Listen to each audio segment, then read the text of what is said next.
the crack of the bat, the roar of the crowd, the unpredictable force of Mother Nature. From humid nights, and when you get into summer or the heat and humidity, just the home run totals go up. To windy afternoons. High fly ball, it's swirling around out in the outfield. There's a lot more space. You may think it comes hot off the bat, and then it kind of takes a little bit. This week, we are going off the radar and into the outfield to understand the weather impacts on America's favorite pastime. I'll talk to a veteran sports reporter about what she has seen in her years of covering the game. I'll also speak to a baseball scientist from the MLB about how the new use of wind modeling in ballparks is changing the game. Every time there was a pitch, every time there was a hit, we had calculated wind impact and weather impact for that play. As well as helping to solve old home run conspiracy theories. But Ted Williams' home run would have gone about 530. We've never measured anything close to that. So get yourself some peanuts and Cracker Jacks as we explore baseball's meteorological mysteries. I'm meteorologist Emily Gracie, and you're listening to Off the Radar, a production of the National Weather Desk. On the show, we dig deep into topics about weather, climate, the ocean, space, and much more. Our goal is to help you better understand the weather and to love it as much as we do. There's more to imagine when you listen. So let your imagination soar with Audible. Audible has audio titles from every genre that will inspire you to imagine new worlds, possibilities, and ways of thinking. As an Audible member, you get to choose one title a month to keep from their entire catalog. Enjoy an exciting reawakening of a beloved classic with the Audible original David Copperfield by Charles Dickens, produced by Academy Award-winning director Sam Mendes, starring Ncuti Gatwa, Helena Bonham Carter, and Theo James. This adaptation breathes new life into a familiar tale. New members can try Audible free for 30 days. Visit audible.com/imagine or text IMAGINE to 500-500. That's audible.com/imagine or text IMAGINE to 500-500. Morgan Adsett, welcome. Hi. Hi. Thank you. About time. I know. Well, you know what? You're not a meteorologist, so I had to wait until the appropriate time to have you on the show. But just say I'm not smart enough. That's fine. No. Very different kind of smart. And it's fun because people can't see us right now, so they can't mix us up. But when we work together, people are constantly calling us by each other's names. It's just funny. Any blonde will. I know. I was going to say, we don't really look that Yeah. much alike either. Okay, so Morgan Adsett, you are a sports anchor and reporter for Fox 45 in Baltimore. We worked together for many years. We've known each other for many years. You've been my friend for a long time, so I'm thrilled to have you on and to talk about this stuff that I really know nothing about and need your expertise on. So, I think we can put both our heads together on this topic and we'll make it make sense. One person who's capable of carrying on a conversation. Okay. So I've been wanting to do this episode for a while because it's a merging of baseball and weather. And there's this group that has created weather modeling in baseball stadiums. But I'm curious from you, because you have been a sports anchor for a very long time now, what you have noticed over the years when you've been in these ballparks. I know a lot of your career has been kind of Camden Yards based, but you've traveled too. So have you noticed anything about the way the ball moves or the way the game is played based on the different stadiums? Oh, yeah, for sure. I mean, the biggest thing with Camden Yards and really any time of the year for any baseball season, when you get into summer or the heat and humidity, just the home run totals go up. You'll see velocity, exit. You can chime in on the thick air and what humidity does, but just kind of having, I'm sure, like some just thickness and wet, it just makes the ball travel and carry. So home run totals usually always go up in the summer. And when you hear of a player that started out kind of late March, April, maybe even May, like a little bit slumping, that's not for the power or not for the extra base hits, it's kind of like wait and see. And then you see it really turn on in the summer. That's the biggest thing. It's interesting that you notice that, because I think we know that as meteorologists that, yes, we call it thicker air, but it's actually less dense. Humid air is less dense. So the ball technically should be traveling farther through that air. But to somebody who doesn't know that about air and density, I'm surprised that it's that noticeable. It is, and it's talked about. I mean, when you're covering the games, as far as the hit totals and the home run for power and how hitters love it, pitchers might not love it. And then you also have just the whole, when it is really hot and humid, and the Orioles had a game earlier in the season where it was just kind of gross. It was sticky. And Cole Irvin, one of their starting pitchers, said, and it was during spring training, like he had trouble like holding onto the ball. So it's just, like the wetness and sweat. And to use your favorite word, it was moist. Is that what you're saying? Well, I'm over that now. Yeah, you can say moist all day long. But it's just, it's a fine line between when it's working for you. Because for a pitcher, if it's, maybe you have some, you have some sweat or some sunscreen, and then you pick up the rosin bag, and then you got a little bit of a combination, and they check for all this stuff. Sunscreen played into it, old school hair mousse. I mean, there are little ways to kind of get around some things, but they are checked for illegal substances. But if you have that sweet spot combination, you got the grip. But if it's just really gross, or they're just having a hard time with sweaty, it's not so much you're making the sticky, it's just wet, and it's hard to command the ball and hold on to, especially when you're tossing mid to high 90s. You can easily lose control of it. And just as much as the home run can fly out, the ball can kind of fly in as well. Interesting. Okay, so then another weather element that's not talked about quite as much, but is a huge factor, maybe even bigger, is wind. And Clay was saying that it's not as big of a factor anymore because of the way that the fields are built. They're built up so high. There's so many seats. It's much more protected. But like back in the day, home runs technically used to go farther because they could pick up wind and just take off. And he actually did an analysis of Ted Williams' home run, which I'm sure you know about, Fenway and that red seat, which I didn't know about, but he did a whole analysis of that. And he was like, a lot of players say that there's no way it could have gone this far. But in his like forensic analysis using this wind modeling, he said it actually went farther because of the way home runs are measured is different than how it used to be. And there's a technology too. You can actually see it get hit now. You can like actually grab the cameras and all the replays and like, boom, it hit right here on Utah Street at Kidman Yards. Let's make them a plaque. A lot of that stuff, I'm sure the technology played into it as well. But wind is a huge factor. Pitchers, batters get it. Maybe not as much, but fielding. Fielding's huge. High fly ball, it's swirling around out in the outfield. There's a lot more space. You may think it comes hot off the bat, and then it kind of takes a little bit. So you'll see a lot of fielders when you get in those conditions, especially in postseason in October when it gets a little bit colder and chillier. You'll see them really out in the outfield taking way more reps pregame just to kind of get the feel. Or if they've never played that outfield, what's so unique to baseball is there are certain rules for dimensions, and then all ballparks are different. And really, Camden Yards was kind of the first to do that asymmetrical outfield, which is just a different, unique design that makes it look nice. And there has to be certain rules you have to hit, but all outfields are different. Some are larger, some are smaller. I loosely covered the Reds, but I'm from Southwest Ohio. So when we go home, we go to Reds games a lot. They call that Great American Small Park instead of ballpark because they had some logistics with just the Ohio rivers right there. And we can only have so much space here. And it was already kind of like smaller anyways. And it helps with the home runs. But all of that stuff factors into how these players feel, not only the way the ballpark looks, but the weather that's attributing like, hey, this is literally on the water in San Francisco and Cincinnati. You can see the water from the outfield. That's going to play in. Baltimore, you can't see the water, but the humidity and the weather elements come all around that as well. So geographically speaking, where ballparks are and weather plays in huge.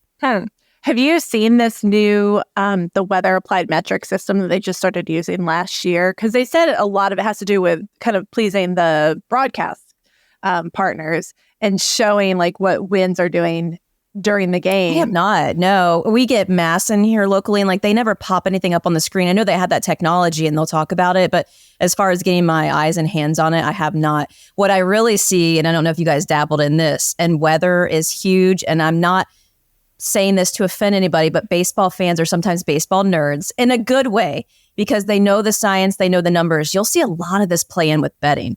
If the weather is going to affect the pitcher, like, do I need to move the line? Do I need to bet that game because it's really hot and humid and they have a lot of power in their lineup? Like the Orioles are one of the top baseball teams leading for home run total. So this summer, there's going to be probably a lot of people when it's hot or they're in these smaller ballparks, maybe even their own, get in on this betting game of how the weather can make the ball travel or how the weather could affect a start or anybody. If it's pouring down rain, they're not going to be playing. But if it's gross out or the rain starts later, some of that stuff factors in where they get the game going. there could be like a huge convergence of nerds if you factor in the weather nerds and the baseball nerds and get them together. You're going to have baseball fans out there with like the betting anemometers. nerds already have that element. Because you'll hear a lot of betting experts talk about, well, the weather in Pittsburgh, the weather in San Francisco, the weather in LA, LA weather. I don't really think that's played too much into it, but they definitely are on that in the betting world of factoring in ballpark, not only lineup and talent, pitchers, matchups, but ballpark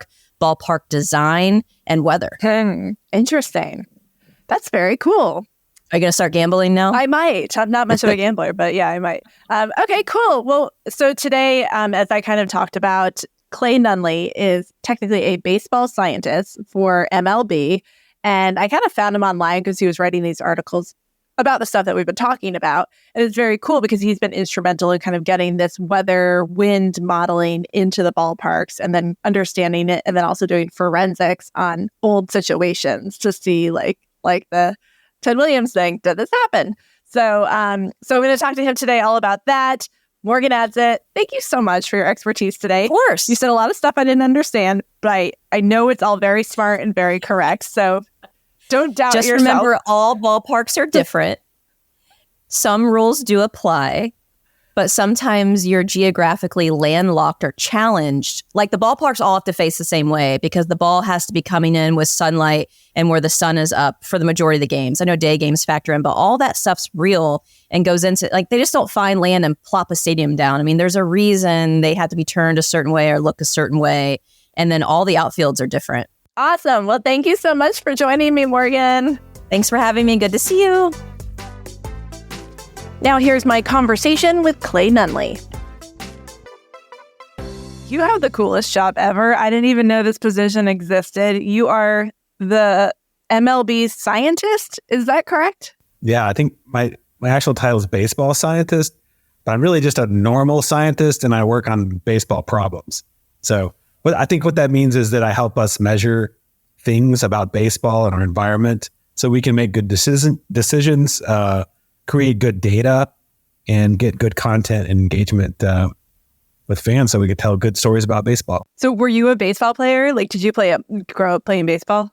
It's like in junior high. So my career stopped about 8th grade. And then I went on to other things. Okay, so let's talk about weather elements in baseball. I'm going to break it down because obviously we're going to get into wind, but that's not the only factor that affects the baseball in the game. Humidity is a factor too, right? I feel like I hear a lot of people talking about humidity and the ball moving a different way because of the level of moisture in the atmosphere. So can you kind of tell me the different weather factors and how they're impacting the game?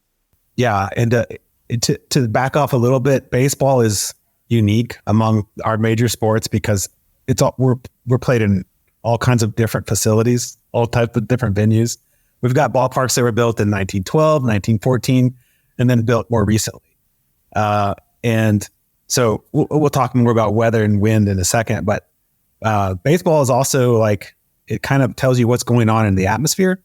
We've got a park here in Colorado that's a mile high, and there's less air resistance here. So balls travel further when they're hit, and they don't slow down as much when you pitch them.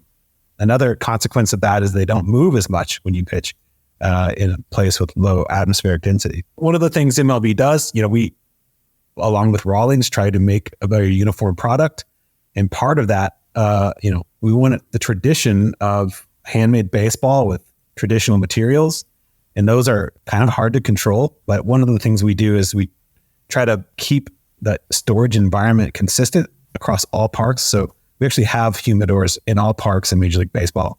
Like a sponge, baseballs absorb moisture when they're in a moist environment, and they dry out when they're in a dried environment. The more water they hold, the heavier they get. So it changes properties of the ball, like not only how far it carries, but also how squishy it is, how bouncy it is when it hits. So we tried the best we can to be consistent in how we handle the ball. What about the bats? I mean, they're made of wood, right? So are those morphine too? Yeah. So, bats, like any collision object, are going to change with temperature more than anything. But we don't have a ton of guidelines around bats. They're a little bit less sensitive to environmental variation than the balls are. So tell me about how winds are affecting the ball specifically, because there are like mathematical equations, right? Yeah, and Yeah, I think we do a good job of measuring lots of things about baseball. We track balls really well. We track players. We have lots of data and stats around everything. But one thing we didn't do very well is measure wind. So all these years we've understood a little bit about the wind that makes the flags blow in one direction or another, the prevailing winds at some ballpark. But we didn't really understand exactly what was going on around the field of play. So in the wind shelter created by the stands, we didn't know that very well. So more recently, Emily, we contracted with this company called Weather Applied Metrics, and that's what they do. They're basically, you can see the prevailing wind at a stadium, but you can't see what's going on inside that's affecting the ball. Instead of measuring that, we still can't measure that very well. But Weather Applied Metrics can model it. So they have a really good 3D model of what the stadium looks like, what buildings that surround the stadium look like in terms of fluid dynamics, and they can calculate pretty much every possible direction and magnitude to figure out how the wind interacts with the stadium and affects home runs and pitches. So the first year where we had this at every single park in Major League Baseball was in 2023. So we, every time there was a pitch, every time there was a hit, we had calculated wind impact and weather impact for that play. So put all that data together, we start understanding why venues play the way they do and other things that affect the events we see on field. Okay, and they've been at this for years, because I remember going to a conference like many years ago and talking to one of their meteorologists about this model, but MLB just kind of got into the business of taking on this model and applying it to the ballparks. So can you take me through the process of what that was like? Because you did kind of a testing process first, right, on a few of the ballparks? Before 2023, we did some pilot parks. So Weather Applied Metrics was in a handful of parks, and that told us what was possible. So you could see how much a hit could be impacted by wind and how much pitchers, at least in that venue, could be impacted by wind. But we didn't understand how it worked in aggregate. So we started out looking at this data in a few parks, and we could see examples of a home run being pushed a long ways by wind, or a fly ball being pushed, upwards of 100 feet for one play. So we started to get an idea of the magnitude of the impact of wind, which we could have guessed, qualitatively, but we can never really calculate quantitatively until now. What's really cool too is like the specifics of each ballpark. So I'm curious which ballparks you piloted in, and then the kind of the differences you saw there. Did anything really stand out from the different ballparks based on like their shape or structure or what's around them? Yeah, that's the interesting part, I think, is because one of the pilot parks was Wrigley. And Wrigley's very old park, and it's built into a neighborhood. So it's not surrounded by parking lots. It is, very close to a giant body of water that dominates weather in that region, but it's also in a neighborhood. It's probably not the tallest structure in Wrigleyville. So wind interacts with all the buildings around Wrigley, and then, of course, the actual ballpark itself. The thing about Wrigley that stood out was the variation in wind direction. So other parks, the other really interesting park is San Francisco, because it's got a very, very strong wind, the strongest wind of any park, but it's also consistent. Like every single night, there's the wind coming in off the ocean, making everyone in the crowd freeze. But it also has very, very persistent effects on pitching and hitting, but effects on pitching there that are so consistent that changes the behavior of pitching at the park. So those are like the two of the pilot parks that are different. One park has really strong winds that are always in the same direction. Then Wrigley has really strong winds also that can come from any direction and change the character of the game based on what direction it comes from. Okay, and so then last year was the first year with all the ballparks. What did you notice last year? Anything interesting to stand out to you there that surprised you? Yeah, I think the most important thing about getting all parks involved is there's more stories to tell for our broadcast partners, but also it gave proper context so we could understand what's typical and what's not typical. All the other parks that we got filled in that context, and we could see which parks have persistent outliers, which parks benefit a right-handed pitcher versus a left-handed pitcher when it comes to breaking pitches in their movement, and which parks can have a headwind and which parks have just really strong tailwinds. There's another piece of this, and it's the drag piece of it. Like we publish what is called the apparent drag or the effective drag of the baseball. And we try to adjust for temperature and pressure and air density and all these things. But that algorithm or that formula doesn't account for wind. And we never calculated wind until now. And what we saw from the data was parks that have significant wind have much lower apparent drag coefficient because they're being pushed by that wind that's between pitcher's mound and home plate.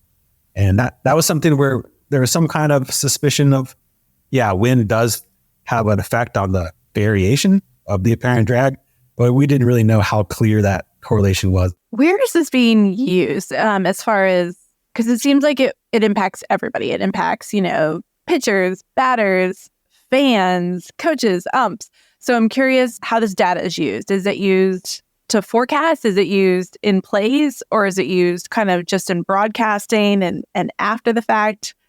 Yeah, so that it's got a lot of great uses, and we're still finding more.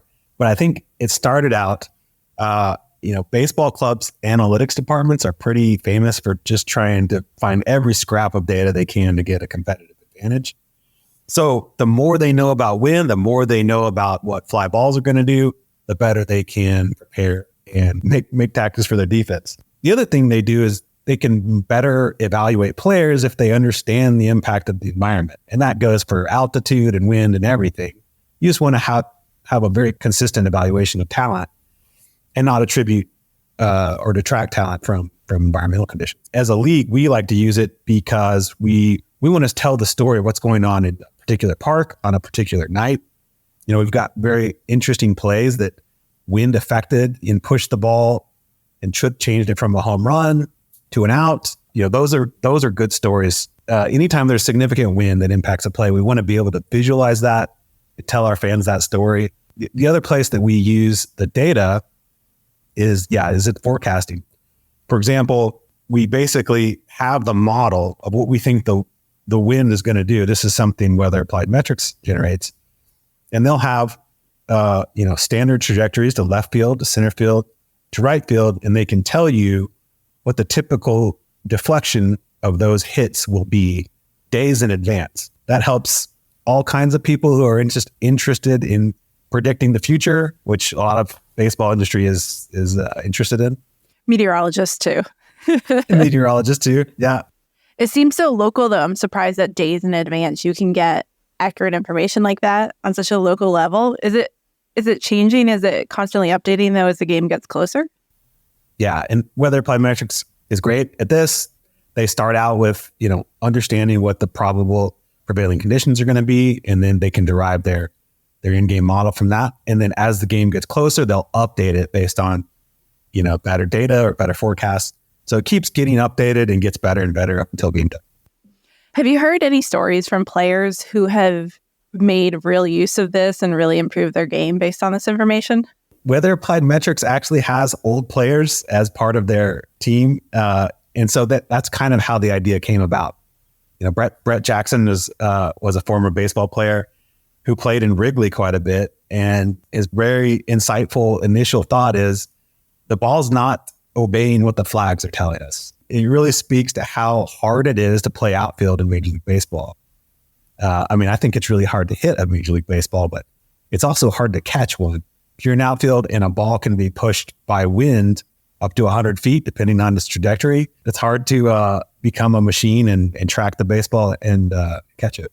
Okay, so you're forecasting, you're looking at the future, but you're also looking at the past and kind of doing some deep dives here into some past situations, because I was reading your article there about Ted Williams and Fenway. So can you take me through this controversy of, I know players are kind of disagreeing with this whole, he hit the ball, 502 feet back in 1946. So take me through how this data that you're looking at now is helping to solve old mysteries like that. Yeah, I might digress on this one because it's my favorite thing to talk about when it comes to baseball.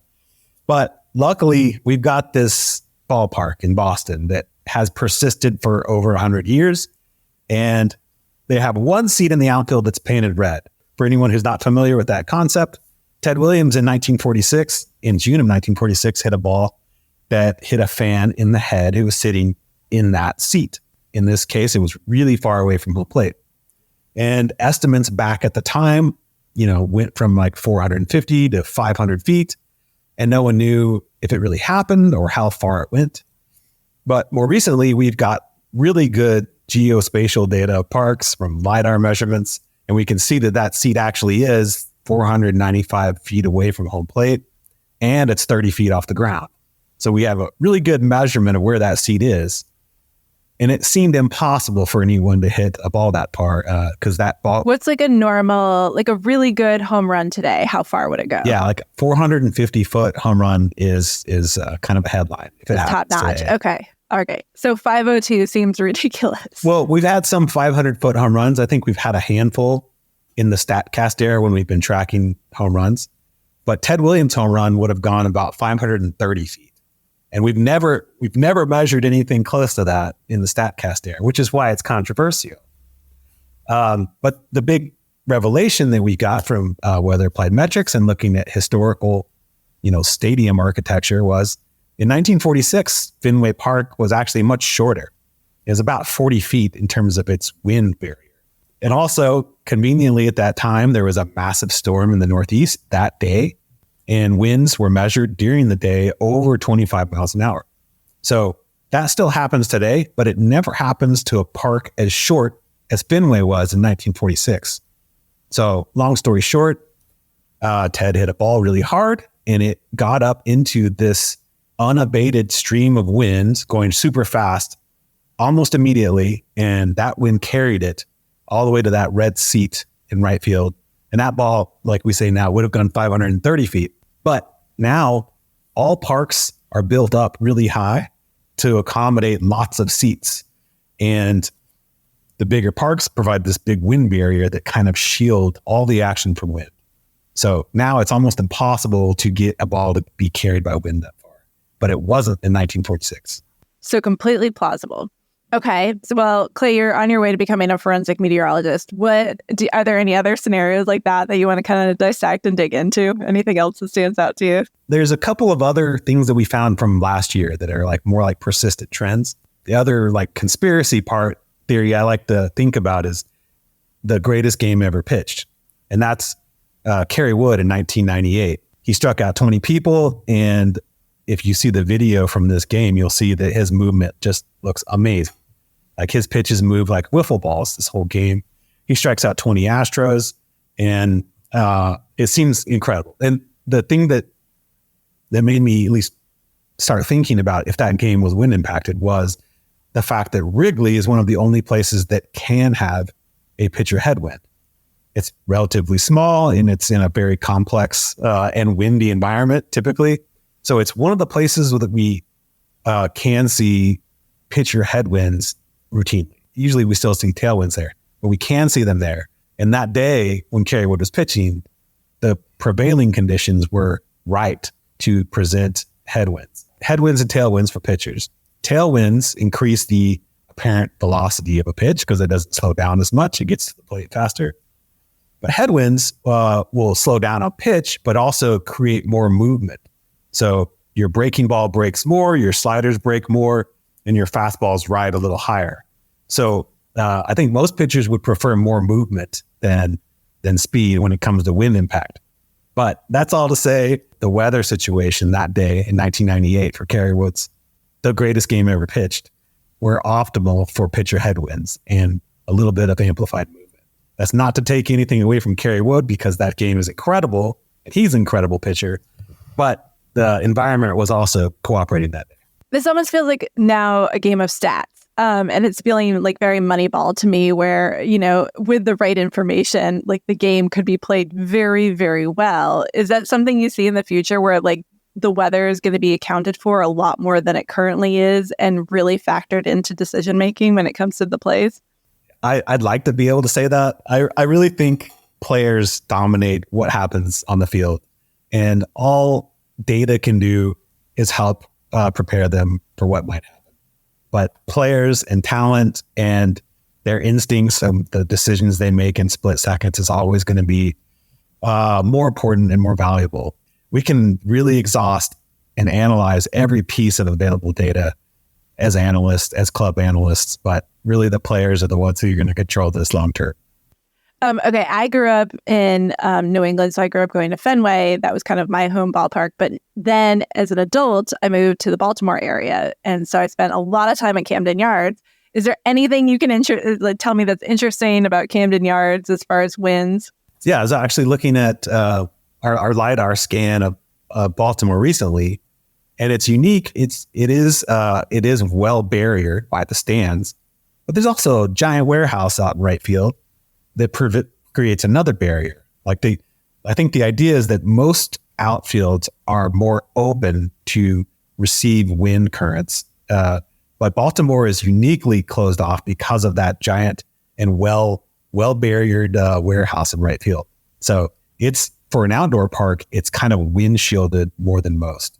So if you look at its data in aggregate, you can see that even though the prevailing winds are pretty strong, the winds that affect hits and pitches are actually relatively small compared to other. Yeah, it is close to the water too. Okay, what other weather elements do you foresee in the future being factored in, or is just wind the big one, so we're just going to stick with that? Or do you foresee Weather Applied Metrics doing other modeling of different weather elements? I think, and I'm speaking for them, out of turn, I think for baseball, air density is enormously important. Wind is enormously important. And those are things that we're just starting to get a better handle on. But the more we play in other venues, like we play in Mexico City at an elevation of 7,000 feet as a kind of a jewel event, and that balls carry really well when the air is that thin. So it'll help clubs, I think, design parks based on the environment they're in, so that they can have at least the run environment that they think is appropriate for their team and for the league. So it'll help before parks are built, make sure that they're facing the right way or the right size.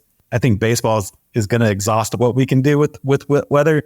I think other sports will benefit. Like, for example, I think football, obviously the football is bigger and presents a bigger wind cross section. I can't help but look at Soldier Field right next to Lake Michigan and think that the wind has something to do with throwing a football in Soldier Field. So I think other sports will benefit the more they use this stuff.